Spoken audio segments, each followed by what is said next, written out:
அன்பே சிவம்.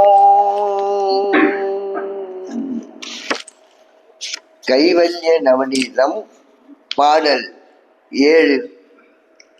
முத்தனை வேங்கடேச முகுந்தனை எனையாட்கொண்ட கர்த்தனை வணங்கி சொல்லும் கைவல்ய நவநீதத்தை தத்துவ விளக்கம் என்றோ சந்தேகம் தெளிதல் என்றோ வைத்திருபடலமாக வகுத்துரை செய்கின்றேனே.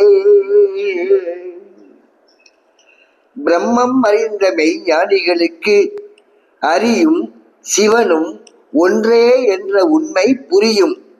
ஆதலால் நன்னிலத்தில் முத்தியில் சேர்ந்த தன் குருவை வேங்கடேச முகுந்தன் என போற்றினார்.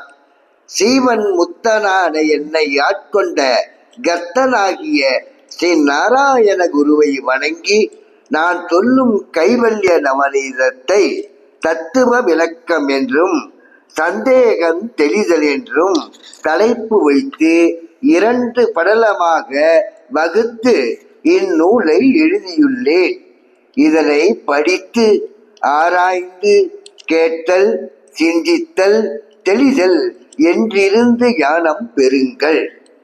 ஸ்ரீ தாண்டவராய சுவாமிகள் கைவல்ய நவநீதம் எனும் இந்த நூலில் பாயிரமாக 7 பாடல்கள் அமைத்துள்ளார்.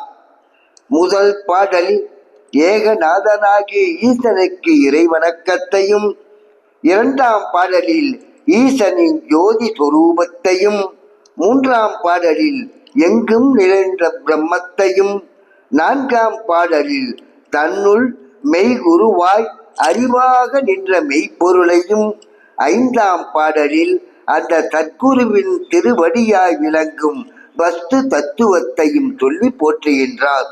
6ஆம் பாடலில் இந்நூலின் தன்மையை சொல்லி 7ஆம் பாடலில் தன் ஞான குருவான ஸ்ரீ நாராயண தேசிகரை போற்றி இந்த கைவல்ய நவநீதத்தை சொல்லியுள்ளார்.